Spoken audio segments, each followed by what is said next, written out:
और अब खबर पश्चिम बंगाल से है, जहां शुभेंदु सरकार का बड़ा फैसला, बंगाल के मदरसों में भी वंदे मातरम अब अनिवार्य होगा। तो देखिए, इससे पहले शुभेंदु सरकार की तरफ से फैसला लिया गया था कि जितने भी स्कूल हैं, चाहे वो सरकारी हैं या वो प्राइवेट स्कूल हैं, उन्हें वंदे मातरम अनिवार्य होगा। यानी कि राष्ट्रगान के साथ साथ अब राष्ट्रगीत भी अनिवार्य होगा स्कूलों में, और यही फैसला मदरसों के लिए भी इंप्लीमेंट होगा। मदरसों में भी इसकी अनिवार्यता अब बहुत जरूरी हो जाएगी।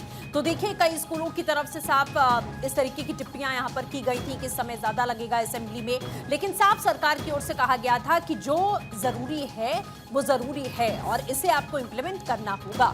ये सरकार का साफ आदेश है और अब यही आदेश लागू होगा मदरसों पर भी। मदरसों में भी पढ़ाई शुरू होने से पहले वंदे मातरम अनिवार्य माना जा रहा है और हर मदरसे में इसे इंप्लीमेंट करना जरूरी है, क्योंकि सरकार इसकी मॉनिटरिंग भी करती नजर आएगी।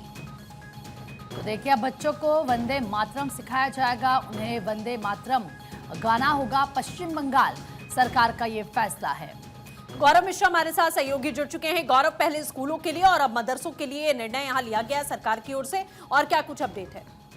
देखिए, पश्चिम बंगाल में जब से बीजेपी की सरकार बनी है, कई महत्वपूर्ण फैसले लगातार शुभेंदु अधिकारी की तरफ से लिए जा रहे हैं और इसी क्रम में मदरसों के लिए राष्ट्र वंदे मातरम को अनिवार्य कर दिया गया है। और पश्चिम बंगाल सरकार ने राज्य के सभी मदरसों में वंदे मातरम गाना को, जो ये गीत है, उसको अनिवार्य किया है। इसके अलावा स्कूलों में भी वंदे मातरम को अनिवार्य बनाया जा चुका है। सबसे पहले जो डिसीजन आया था वो स्कूलों को लेकर के आया था, उसके बाद हमने देखा कि फिर मदरसों को लेकर के ये फैसला आया है।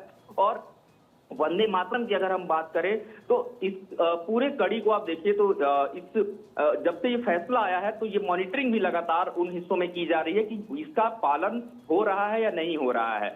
ये लगातार जो फैसले हैं, इससे पहले स्कूलों में वंदे मातरम के लिए फैसला किया गया। और देखिए, दिलचस्प बात इसमें यह है कि वंदे मातरम की रचना जो है महान कवि बंकिम चंद्र चट्टोपाध्याय ने 1982 में की थी, वो भी बंगाल में की थी। तो सरकार बनने के बाद भारतीय जनता पार्टी सीधे तौर पर अब उन सभी फैसलों को लेगी जो कभी बंगाल में मौजूदा सरकार लेने से हिचकती थी या वो नहीं लागू करवा पाती थी। तो ऐसे में अब जितने भी मदरसे हैं उसमें वंदे मातरम को अनिवार्य कर दिया गया है और इसका कड़ाई से पालन भी करवाया जाएगा।